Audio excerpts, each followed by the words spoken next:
Ratusan peternak dan peloper susu sapi segar di Boyolali menggelar aksi mandi susu dan membuang puluhan ribu liter susu sapi ke TPA. Peternak kecewa kuota susu lokal dibatasi di industri pengolahan susu yang berdampak pada penumpukan stok susu sapi peternak.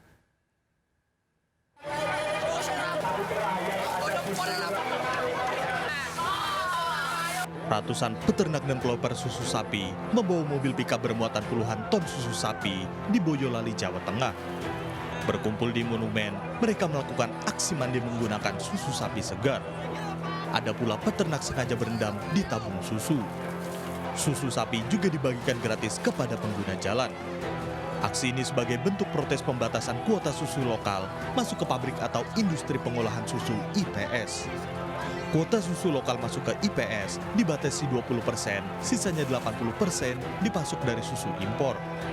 Tidak ada pembatasan susu impor mengakibatkan peternak Boyolali merugi. Per hari, 30 ton susu sapi lokal dari peternak tidak tersalurkan ke IPS. Kalau tidak ambil susu dari petani-petani, mereka juga nggak bisa makan. Terus kita ambil juga kita tidak bisa untuk menjual. Makanya itu kita lakukan aksi ini. Harapannya apa nih Mas ke pemerintah? Paling depan Mas. Untuk ke depan kita harap susu lokal harus lebih dipertahankan lagi. Supaya masyarakat bisa hidup dari susu. 20%. Produksi nasional untuk kecukupan susu secara nasional itu di 20%, 80%-nya masih impor. Yang harusnya meskipun pasar sesepi apapun, produksi lokal kita bisa terserap semua. Seandainya pemerintah maupun industri itu memang mementingkan produksi dari susu lokal kita. Di akhir aksi, peternak dan peloper susu sapi membuang 50.000 liter susu sapi segar ke tempat pembuangan akhir di Winong. Dari Boyolali, Jawa Tengah, Tata Rahmanta melaporkan.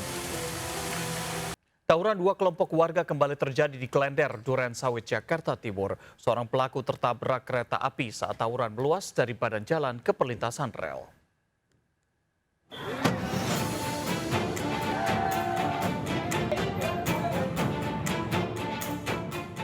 Dua kelompok pemuda terlibat tawuran di Jalan I Gusti Ngurah Rai Duren Sawit, Jakarta Timur. Mereka saling serang dengan melempari batu hingga bom molotov. Tawuran terjadi di tengah jalan, khawatir menjadi korban salah sasaran, pengguna jalan tak berani melintas. Tawuran meluas ke perlintasan rel, seorang pelaku tawuran tewas tertabrak kereta api. Melihat adanya korban jiwa, seorang ibu nekat menarik anaknya dari kerumunan tawuran.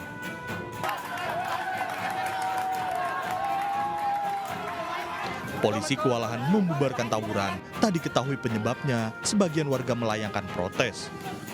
Masalahnya kita juga nggak tahu, cuman saya mohon dari pihak aparatur negara, pihak dari Kapolsek Sawit dan Kapolsek Kabupaten, tolong lebih bertindak lebih tegas lagi terhadap remaja-remaja yang selalu tawuran di setiap hari.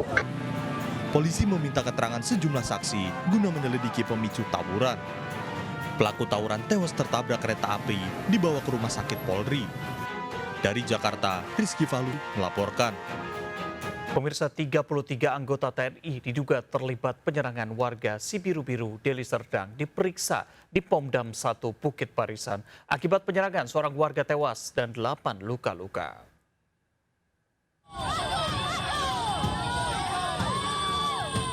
Membawa mobil ambulan berisi jenazah Raden Barus, ratusan warga desa Selamat Sibiru-Biru, Kabupaten Deli Serdang menggeruduk Batalion Armet 2105 Kilap Sumagan.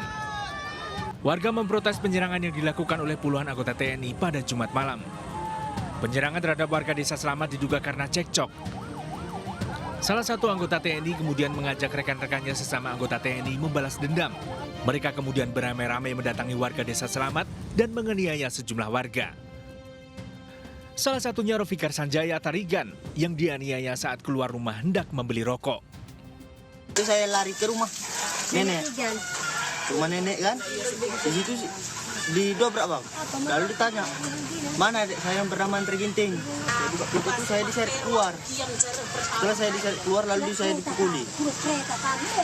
Setelah itu saya dipukuli terus menerus, lalu saya dibawa ke asrama bang. Ke Armet? Iya. Penyerangan ini mengakibatkan seorang warga atas nama Raden Barus tewas, sementara 8 warga lainnya luka-luka.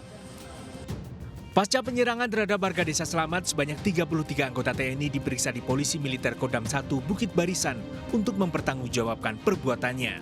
Sementara korban luka masih dirawat di Rumah Sakit Putri Hijau, Medan.